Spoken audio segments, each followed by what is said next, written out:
નમસ્કાર મિત્રો, ખેડૂત ઇન્ફો યુટ્યુબ ચેનલમાં આપ સૌ મિત્રોનું હાર્દિક સ્વાગત છે।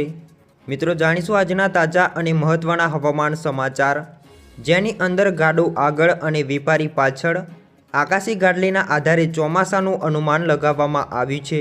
તો વિડીયોને અંત સુધી જોતા રહેજો અને ચેનલમાં નવા હોય તો ખાસ કરીને ચેનલને પણ સબસ્ક્રાઇબ કરી દેજો, જેથી તમને ચોમાસા અંગેના સમાચાર અને હવામાનને લગતા સમાચાર અમારા યુટ્યુબ ચેનલના માધ્યમથી મળી જાય। વધુમાં જાણીએ તો આગાહીકાર નિલેશ વાલાનીએ આ વર્ષે ગાડલીનું નિરીક્ષણ કર્યા બાદ કહ્યું હતું કે આ વર્ષે વેપારી એટલે કે ચંદ્ર રોહિણી તારામંડળ એટલે કે ગાડાની પાછળના ભાગમાં ઉત્તર તરફ દૂર જોવા મળ્યો છે। ત્યારે મિત્રો જાણીશું કે એનો અર્થ શું થાય છે અને આગામી ચોમાસું કેવું રહેવાનું છે। મિત્રો આપણે ત્યાં પ્રાચીન વર્ષા વિજ્ઞાનમાં ખગોળીય ઘટનાઓના આધારે વર્ષ અને ચોમાસું કેવું રહેશે એનું અનુમાન લગાવવાની પરંપરા છે। કસ કાતરા હોળી અખાત્રીજના પવન ચેત્રી દનૈયા જોવાની પરંપરા છે। આવી જ એક ખગોળી ઘટના એટલે કે આકાશી ગાડલી ચેદ સુદ પાંચમ 2 એપ્રિલ 2025ની રાત્રે 8 વાગ્યાથી લઈને 8:30 વાગ્યા સુધી રોહિણી તારામંડળ અને ચંદ્રની સ્થિતિ જોવામાં આવતી હોય છે, જેની આકાશી ગાડલી તરીકે ઓળખવામાં આવે છે।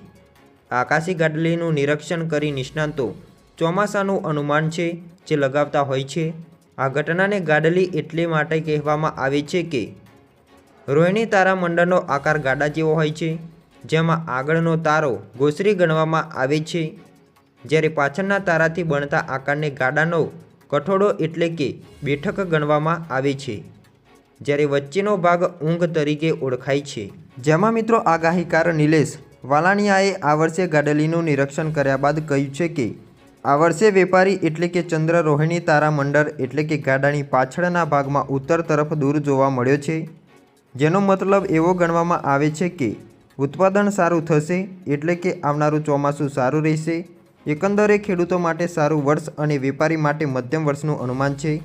પાછોતરા વરસાદનું જોર વધારે રહેવાનું પણ અનુમાન છે। આગાહીકાર નિલેશ વાલાની કહે છે કે ચંદ્ર આ વખતે સમતલ જોવા મળ્યો અને 2 રસ્તા પર છે, એટલે ચોમાસું 2 ભાગમાં રહી શકે છે। મતલબ કે ચોમાસામાં વાવણી બાદ થોડા સમયગાળા માટે વરસાદની ખેંચ રહી શકે છે।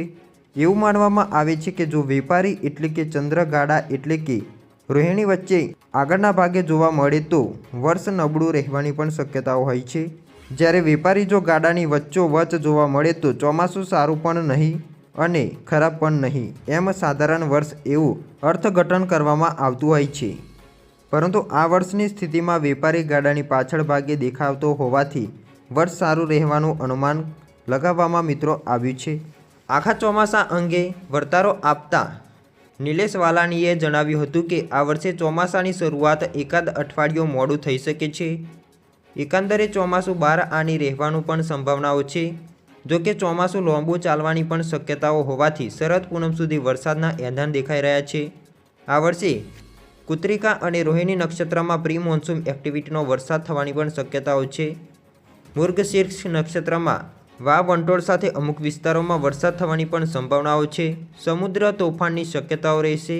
આદ્રા નક્ષત્રની શરૂઆતમાં વરસાદના એંધાણ છે, જ્યારે આદ્રા નક્ષત્ર ઉતરતા સારા વાવણી લાયક વરસાદ જોવા મળે તેવી પણ સંભાવનાઓ વ્યક્ત કરવામાં આવી છે। પુનર્વસુ નક્ષત્રમાં સાર્વત્રિક વાવણીના સંયોગ જોવા મળી રહ્યા છે।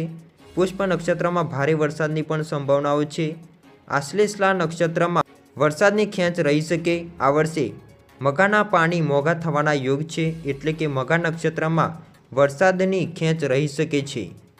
પૂર્વ ફાલ્ગુની અને ઉત્તર ફાલ્ગુની નક્ષત્રમાં ભારે વરસાદના સંયોગ દેખાઈ રહ્યા છે। આ બંને નક્ષત્ર દરમિયાન અતિવૃષ્ટિ જેવી સંભાવનાઓ પણ છે। નદી નાળા ડેમ આ સત્રમાં છલકાશે અને પાણીની અછત પૂરી થવાની પણ સંભાવનાઓ છે।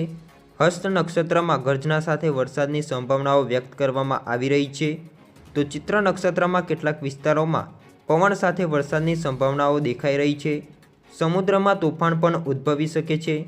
વધુમાં મિત્રો વાલાનીએ જણાવ્યું હતું કે આ માત્ર અનુમાન છે, આખરે અનેક પરિબળોના આધારે ચોમાસાનું આધાર રાખવું હોય છે, એટલે કે આ અનુમાનમાં ફેરફાર પણ જોવા મળી શકે છે।